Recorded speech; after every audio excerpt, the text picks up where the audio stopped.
Based on the long-running TV series from the 1960s of the same name, this action spy film was a smash hit. Its $457 million gross was the third highest of 1996.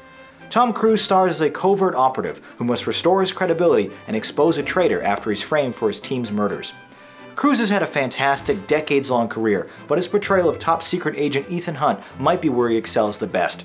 Exuding charisma and determination, he also handles the physical stunt work without even breaking a sweat.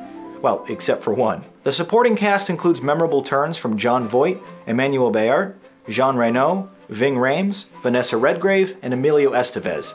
Remarking on aliases and codenames, Redgrave shares to Cruise during an intimate conversation, "What comfort anonymity can be in my profession. It's like a warm blanket." These are highly skilled and intelligent agents, several with ulterior motives and secret agendas, which is why some of their more curious decisions are all the more frustrating. Overly complicated escapes and lack of basic situational awareness makes them look clueless whenever the script calls for more interesting action. Hell, Cruise is supposed to be this crackshot hero, but he can't even toss garbage to a trash can from 4 feet away. Another noticeable quirk in the PG-13 rated script is when the true identity of a character is dramatically revealed, only to be revealed all over again in the next scene, as if we'd forgotten.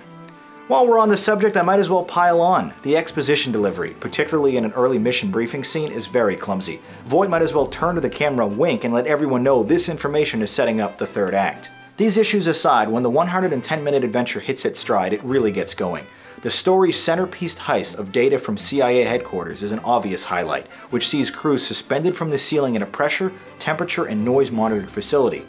Danny Elfman's score lends great atmosphere to the rest of the picture, but this iconic scene plays out in complete silence, a decision that really amplifies the tension. Unfortunately, the best laid plans of Mice and Men are almost ruined by an actual mouse, leading to even more drama and suspense. The only real bit of true action doesn't arrive until the speeding climax, but boy is it a doozy, and well worth the wait. The $80 million production is helmed by the inconsistent Brian De Palma. Sometimes he wows with impossibly long tracking shots, but other times his overbearing style gets in the way of the plot. And while MI1 is gorgeously shot and makes great use of its locations, especially Prague, De Palma definitely goes overboard with the Dutch angles.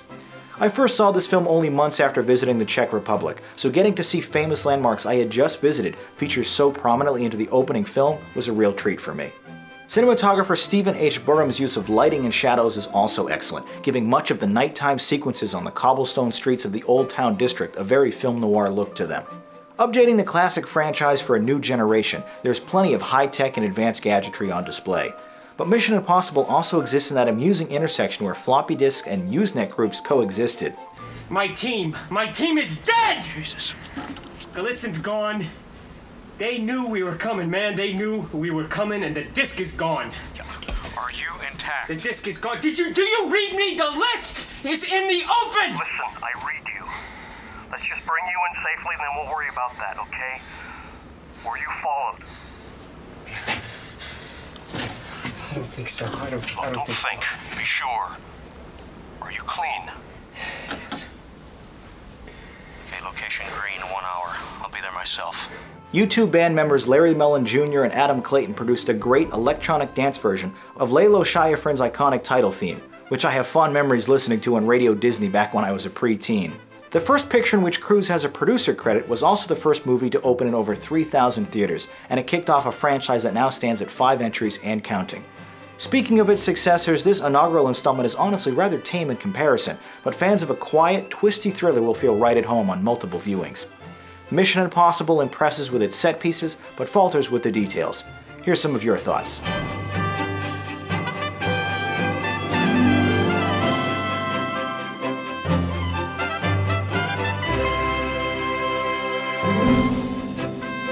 We both agreed this movie was a bit too confusing for its own good, but you still scored it an 8. I thought it was a cool movie, myself.